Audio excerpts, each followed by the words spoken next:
Namo means being. So I was thinking a little bit about failure or defeat this morning. And I moved back then so I could get a better view of everybody, and everyone else moved back. Right forward. Yeah, I was thinking a little bit about failure and defeat this morning, and about what brings us out of that experience. And I think for lots of people it is feeling like they're part of a bigger story. So having a sense that there is a project or a narrative that's greater than you, that means you get out of the gutter and take the next step forward. So for some people that might be their family. They think, actually I need to progress for the sake of my children, or for some people it's their work. I really want to produce a good paper for the conference, and even though everything's a mess now, I'm just going to start again in the morning. If you feel like there's something that you get your meaning from that's bigger than yourself, that can be enough to pull you out of that position of defeat or failure. And even in Buddhism, we have the sense of hooking into a bigger story, of being part of the work of the Buddha in creating Pure Lands, in spreading the Dharma, and compassionate for the sake of all beings. In the Bodhisattva vows we recited, innumerable are sentient beings, I vow to save them all. That's a bigger story. That's something that you can get up in the morning for, even if yesterday it didn't go so well. But sometimes that's not enough, because actually you fail again and again because there's something you can't work out, or the circumstances are too difficult, and even having a bigger story isn't enough to make you feel better about the work you're engaged in. It isn't enough to get you out of bed in the morning. And this is the real wisdom of Pure Land Buddhism. This is what Pure Land Buddhism offers that's distinct perhaps to other forms of Buddhism.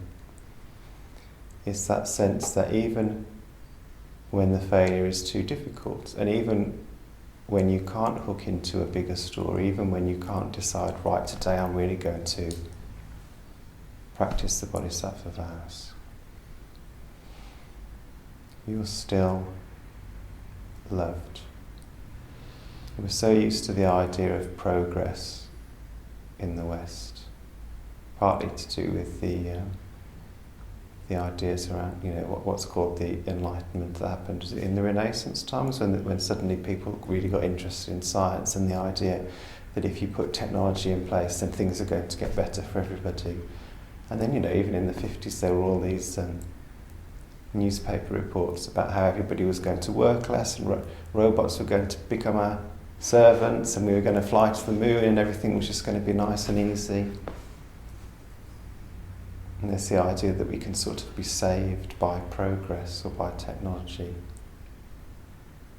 And despite the experience that that isn't true, it's very hard not to think, oh, but if I just try harder, if I just do X, if I just get this technique, if I just get that piece of, whatever it is, then I'll be back on track. We put it down to a sort of failure of us to engage with the technique somehow, rather than a failure of the idea of progress as a saving grace. And Pure Land Buddhism is a game changer. It says you don't need to worry about progress. I guess part of the desperation around wanting to do better comes out of insecurity, an idea that things aren't okay, that we are not okay, just as we are. And what Pure Land Buddhism says is, despite the suffering in the world, despite the sort of traumas in your own life, you are okay just as you are. You are lovable just as you are. There is something somewhere that can embrace and envelop you without you needing to do anything. You don't need to progress to get to the Pure Land. How far you've progressed might make a difference to, whether your lotus flower's open or closed once you get there, but you do get there. You are still loved regardless of how well you keep the bodhisattva vows, regardless of whether you manage to get out of bed in the morning. And of course, paradoxically, that does often lead to progress. And the danger there is that we suddenly, we get a bit of progress, and then actually we just think, I've got the technique now, and we just slip back into the old way of thinking. So it is a sort of revolution. It is a revolutionary way of thinking. It does take a little while to get your head around if you're used to the idea that when I put this in place, things will be okay. When I do this, when I do that, when I say the Nembutsu, this is why it says in the Summary of Faith and Practice that it's not a meditation.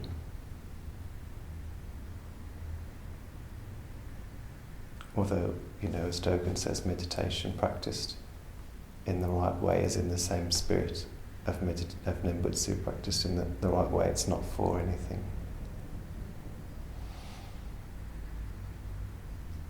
Just to be grateful that we are loved is enough. Everything else is gravy, to quote Raymond Carver.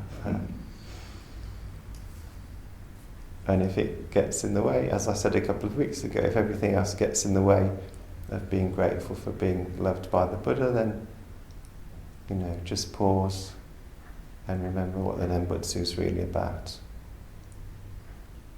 Connect with the Buddha before anything else. Namo Buddhaya.